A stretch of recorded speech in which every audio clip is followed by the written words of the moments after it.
Assalamualaikum warahmatullahi wabarakatuh. Hari ini hari Minggu tanggal 1 Juli 2025. Saya mencoba untuk berbagi riset real secara bersama-sama, dan konten ini akan bersambung hingga 4 hari ke depan. Dan hari ini adalah hari pertama. Riset yang akan sama-sama kita lakukan adalah menguji produktivitas atau efektivitas 6 jenis pakan kutu air Daphnia magna dan moina. Yaitu yang pertama adalah tabur pelet atau pelet pengli 0 yang dilakukan secara ditaburkan. Yang kedua, rendaman pelet pengli 0 yang dilakukan secara direndam dan disaring airnya. Yang kedua yaitu spirulina powder. Yang ketiga, pakan fermentasi. Yang keempat ya. Yang kelima, air hijau atau green water.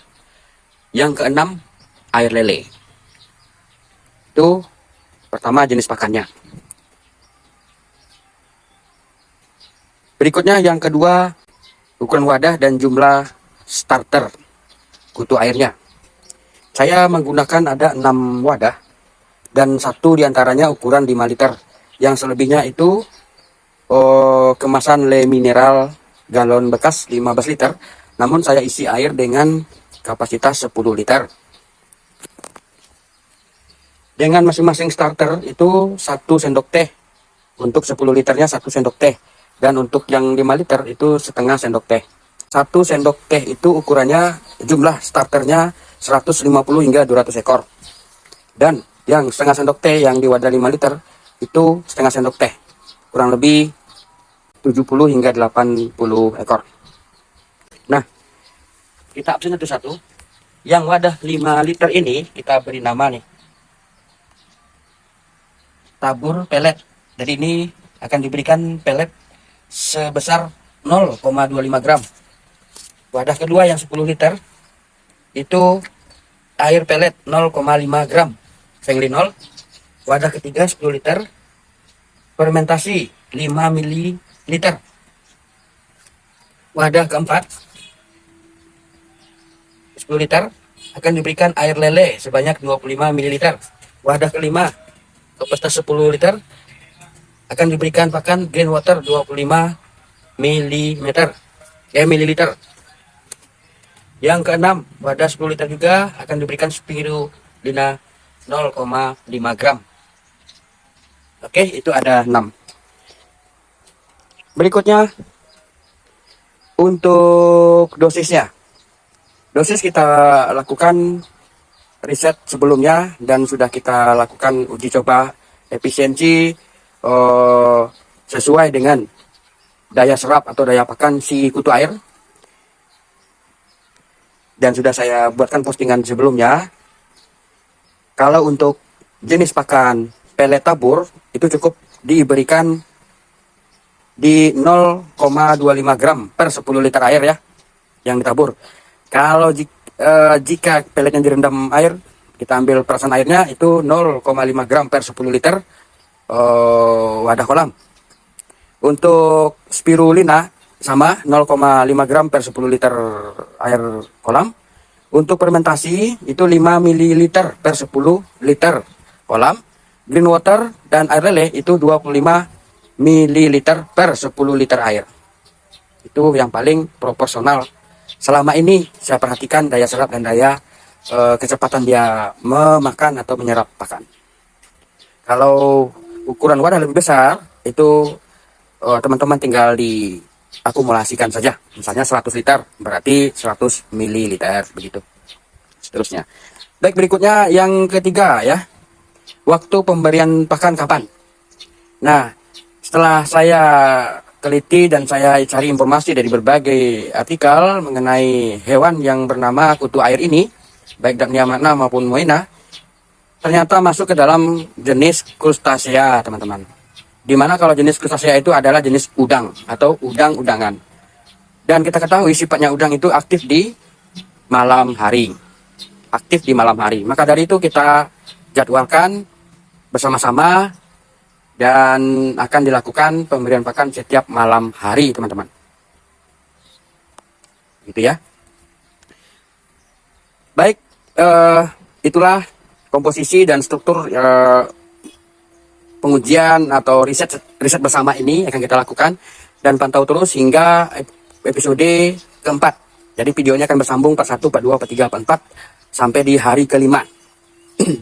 Bagaimana kita pantau perkembangannya di masing-masing jenis pakan yang 6 jenis tadi, mana yang lebih efektif dan mana yang lebih cepat produktifnya atau ngebomnya. Untuk posisi dan lokasi, ini intensitas cahaya itu kurang lebih 50%, teman-teman. Boleh dibilang ini adalah semi outdoor. Kalau kita umpamakan ya seperti di depan teras rumah, teman-teman, atau di bawah pohon rindang, teman-teman, atau di sekitar perkebunan, teman-teman. Seperti itulah kira-kira lokasinya yang sama dan sesuai. Yaitu intensitas cahaya 50%. Oke, mudah-mudahan ini bisa bermanfaat buat kita semua dan kita bisa mengetahui mana yang lebih unggul dari ke-6 pakan ini. Dari 6 pakan ini, saya ambil dari berbagai sumber suhu-suhu atau master-master kultur. Jadi saya kumpulkan semua dan hari ini akan kita lakukan uji coba atau kita lakukan pertandingan lah kira-kira seperti itu, mana yang lebih bagus dari 6 jenis pakan itu tadi. Dan semoga dengan lakukan uji coba atau riset bersama ini, kedepannya kita bisa menyimpulkan hanya pakan itu saja, hanya pakan ini saja yang akan kita gunakan. Seperti itu. Dan mudah-mudahan ke depan kultur untuk kutu air ini bisa kita lakukan secara terfokus dan lebih memudahkan. Seperti itu. Karena kita tahu kutu air adalah suatu komoditas yang sangat dibutuhkan. Suatu ketahanan pakan hidup untuk hewan air kesayangan kita, baik itu ikan hias kecil, gapi, pleti, moli, dan cupang, dan lain-lainnya. Seperti yang dilakukan oleh negara-negara maju sana, mereka sudah membalik sistem pakan mereka. Tidak lagi pokoknya pelet, tetapi dibalik. Pakan alaminya yang dibuat menjadi pakan pokok, pelet menjadi cemilannya atau sampingan, begitu. Jangan terbalik. Kalau kita pelet jadikan pokok utama, pakan alami, pakan hidup malah dijadikan sampingan. Itu salah, teman-teman. Nah, jadi kita akan mengarah ke sana. Kita akan buat booming ini kutu air dan jenis pakan hidup lainnya, cacing sutra dan lain-lain.